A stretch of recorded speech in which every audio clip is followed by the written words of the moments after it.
Many people hear the words let it go, and instead of feeling peace, they feel something else entirely. They feel pressure, they feel shame, they feel misunderstood. Because when someone says just let it go, it can sound like stop caring or stop feeling or you're being too much. And if you are already carrying something heavy, those words don't feel like medicine. They feel like a slap. Maybe you have tried to let go of someone who hurt you, but your mind keeps returning to the same memory like a bird circling a place it can't leave. Maybe you tried to let go of a relationship, but your heart still reaches for it in the quiet moments. Maybe you tried to let go of a mistake, an embarrassment, a failure, but it follows you like a shadow. Or maybe you try to let go of anxiety about the future, but the future keeps shouting in your mind, what if, what if, what if? Letting go in the Buddha's teaching is something much more gentle, much more honest, and much more freeing. It is not the act of throwing life away. It is the act of stopping the extra suffering we add on top of life. Because life has pain. We all know this. In Buddhism, this is called dukkha, often translated as suffering, but it also means unsatisfactoriness, that feeling that something is not quite right, not stable, not secure. Even when things are good, there is a subtle tension. Will this last? Even when we get what we want, there is still restlessness. What next? Even when we are loved, there is fear. What if I lose this? The Buddha did not teach that life is only misery. He taught something more subtle and more realistic. Life is changing, and when we try to hold changing things as if they should not change, we suffer. This is the heart of letting go. To let go means to stop trying to make life obey your grasp. But why does it feel so hard? Why, when we hear let go, does our whole mind tighten? Because most of us misunderstand what we are holding. We think we are holding the person. We think we are holding the situation. We think we are holding the past. But very often, what we are really holding is a demand. A demand that reality must be different for us to be okay. This is a deep, quiet truth. If you look closely, you may see it in yourself. You might say, I can't let go of him, but underneath it might be, he must love me the way I want, otherwise I feel worthless. You might say, I can't let go of what happened, but underneath it might be, it should not have happened because it makes life feel unfair and unsafe. You might say, I can't let go of this fear, but underneath it might be, I must control the future so I don't get hurt. So the mind grips, not because it enjoys suffering, but because it believes clinging will protect you, and craving has two close companions. One is aversion, the pushing away of what we don't like.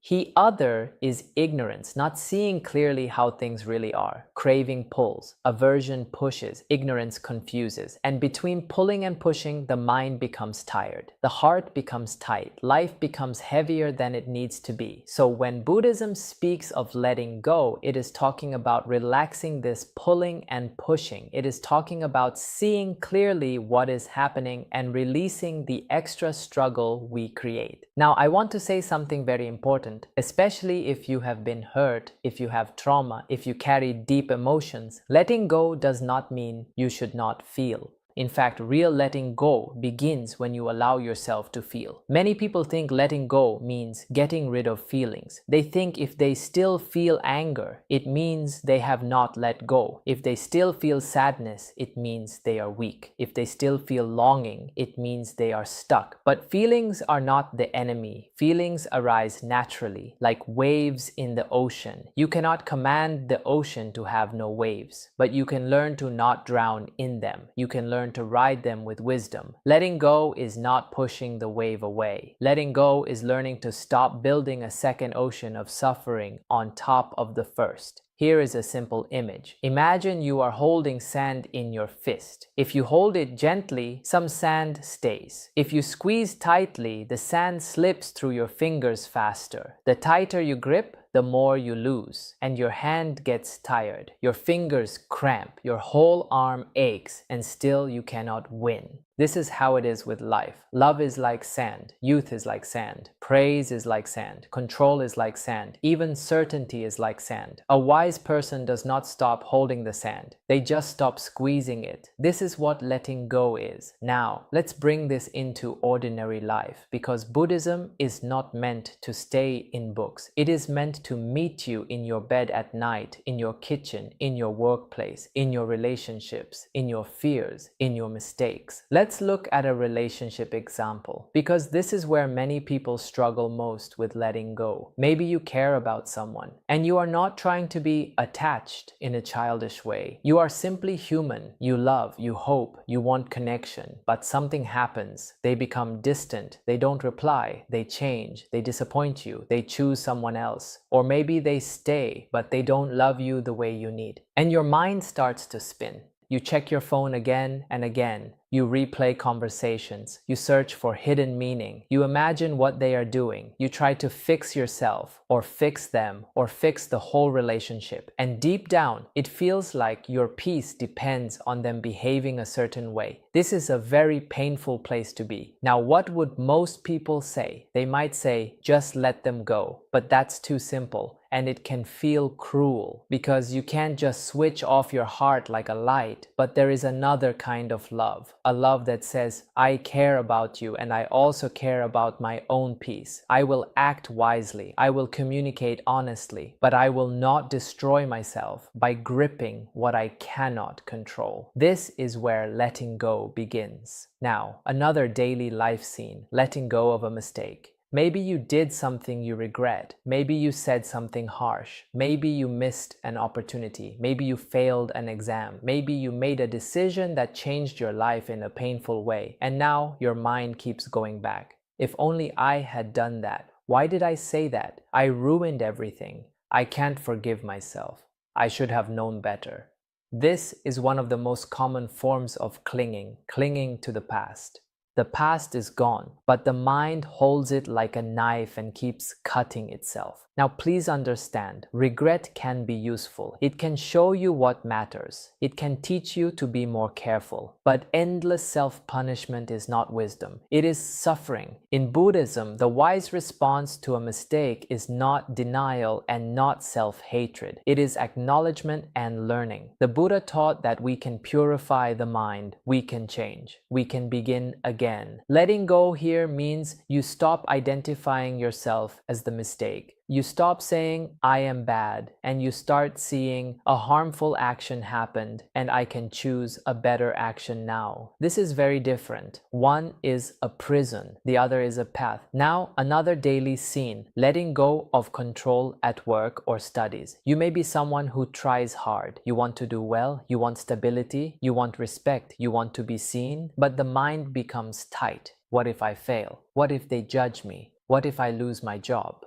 What if I'm not good enough? What if I don't reach my goals? So you overwork, you overthink, you compare, you chase approval, and even when you achieve something, you cannot enjoy it because the mind is already running to the next fear. In Buddhism, letting go is not stopping effort. It is stopping the kind of effort that is poisoned by craving. There is wholesome effort and there is anxious effort. Wholesome effort says, I will do my best step by step. Anxious effort says, I must succeed or I am nothing. Wholesome effort brings energy and clarity. Anxious effort brings tension and fear. Letting go means you keep doing your best, but you release the belief that your worth depends on outcomes. So, what does letting go actually feel like? Sometimes people imagine letting go will feel like immediate happiness, like a bright light, like relief, like a miracle. But at first, letting go can feel strange. It can feel like empty hands.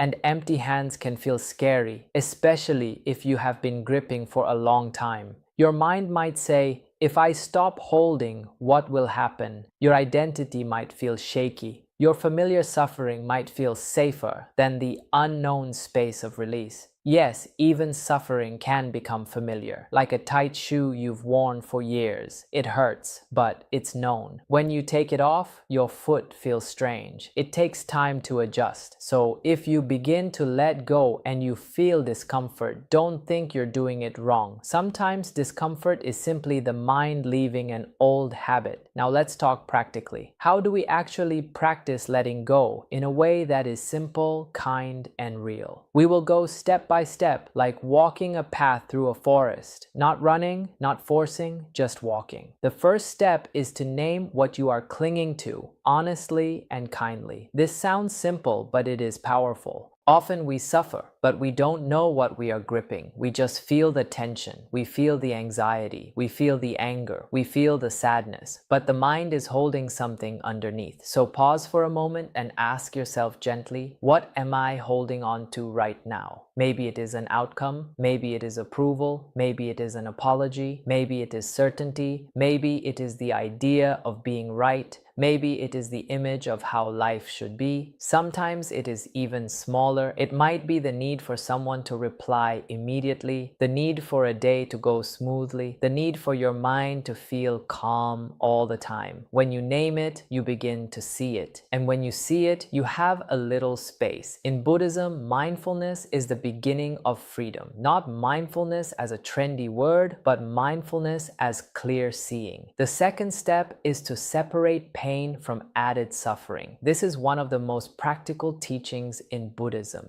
Pain is part of life. Loss, sickness, aging, disappointment, misunderstanding, change. These are natural. But the mind adds more. The mind says, this should not be happening. This means something is wrong with me. I cannot accept this. I need it to stop now. I will never be okay. This added layer is what Buddhism invites you to release. For example, if someone leaves you, there is pain, but then the mind adds, I am unlovable. I will always be alone. I must get them back. I cannot survive this. Or if you make a mistake, there is pain, but then the mind adds, I'm a failure. I should be punished. I don't deserve peace. Or if you face uncertainty, there is discomfort. But then the mind adds, I must know. I must control everything. If I don't control, something terrible will happen. Letting go means you allow the first pain and you release the second suffering. This is not denial, it is wisdom. The third step is to come back to the body to calm the storm. When the mind is clinging, the body reveals it. The shoulders tighten, the jaw clenches, the stomach hardens, the breath becomes shallow, the chest feels heavy. In Buddhism, the body is not separate from the mind. The body and mind are connected like two reeds leaning on each other. So if you want to loosen the mind, begin with the body. Right now, just imagine taking one slower breath, not forcing it, just a little slower. And as you breathe out, feel your shoulders drop even 1%. This is the beginning of letting go, not in philosophy, but in your nervous system. When you're caught in loops, the mind is like a spinning wheel. Coming back to the breath is like putting your hand gently on the wheel so it slows. You can practice this anytime, in the middle of a conversation, before you check your phone, when you feel anger rising, when you feel anxiety before sleep. Just 3 breaths, 3 mindful breaths. You might think, how can 3 breaths change my life? But 3 breaths can change one moment, and your life is made of moments. The fourth step is to practice allowing instead of forcing. This is a big shift. Many people try to let go by fighting their mind. They say, stop thinking, stop feeling, stop being anxious.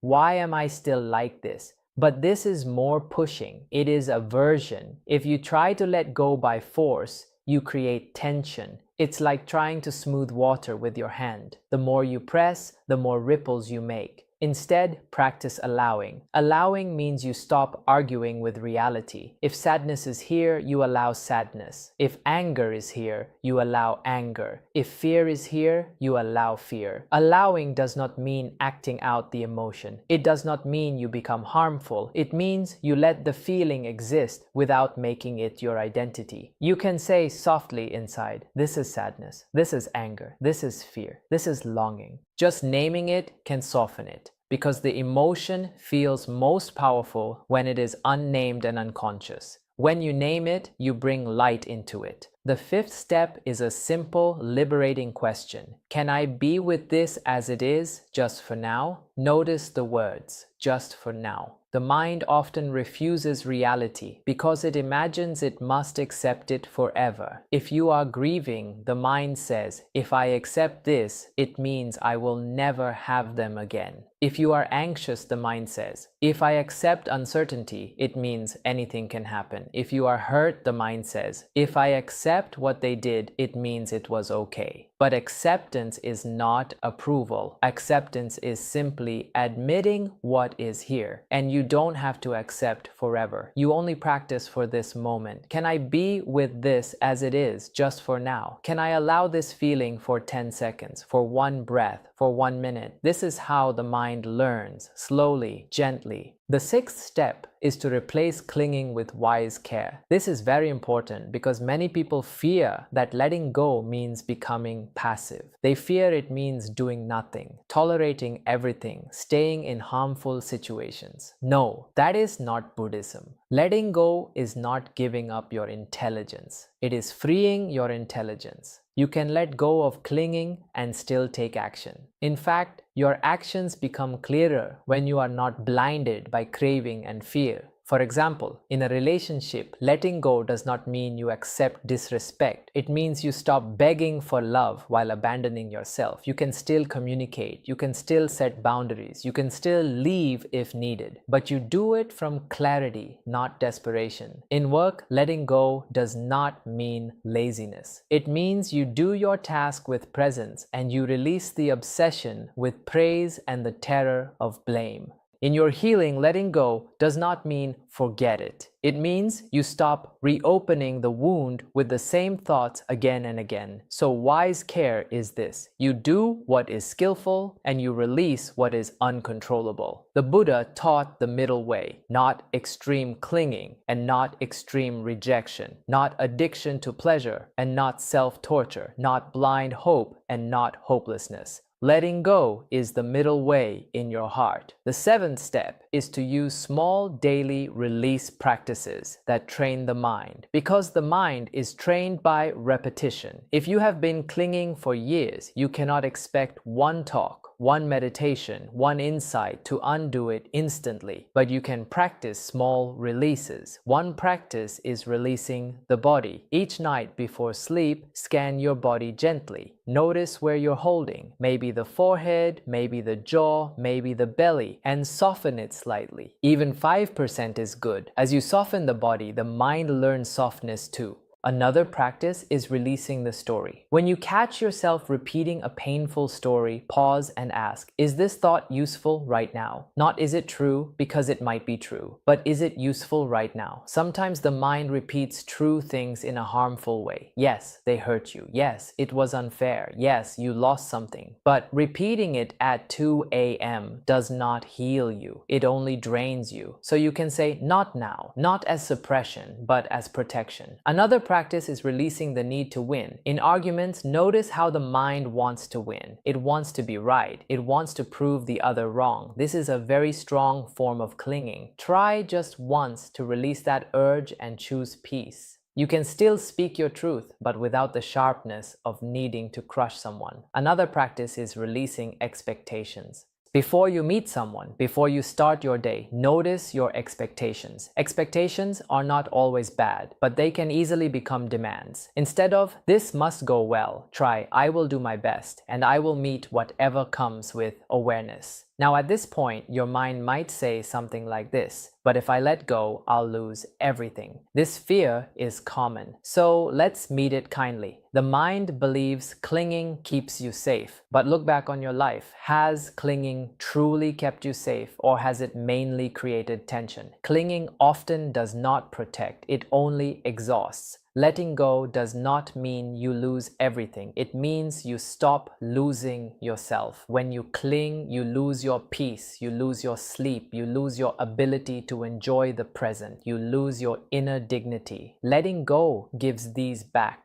And sometimes, yes, letting go might also mean you lose something external. You might lose a relationship that cannot grow. You might lose an identity that is no longer true. You might lose an old version of life. But what you gain is deeper. You gain freedom, you gain spaciousness, you gain a heart that can breathe. Now let's connect this gently to deeper Dharma, because the Buddha's teaching is not just self-help, it is a path to liberation. The Four Noble Truths are often taught in simple steps. First, there is dukkha, unsatisfactoriness. Life includes pain, loss, change, frustration. Second, the cause of dukkha is craving, tanha, the mind's thirst, the mind's gripping, the mind's resistance. Third, there is an end to dukkha. There is relief. There is peace possible, not by controlling life, but by understanding the mind. Fourth, there is a path to that peace, the Noble Eightfold Path: wise understanding, wise intention, wise speech, wise action, wise livelihood, wise effort, wise mindfulness, wise concentration. When you practice letting go, you are practicing the second and third truth in real time. You are seeing craving arise and you are loosening it. You are tasting a little freedom. This is why letting go is not a small thing. It is not just a coping technique. It is the heart of the Buddha's path. Now, I want to tell you something gentle and important. Letting go is not a one-time event. It is a moment-by-moment practice. Sometimes you will let go for 5 minutes and then you will cling again. That is normal. The practice is not never cling again. The practice is notice sooner, soften sooner, begin again. Like training a wild horse. At first it runs everywhere. You don't punish the horse. You guide it, you bring it back again and again. Slowly it learns.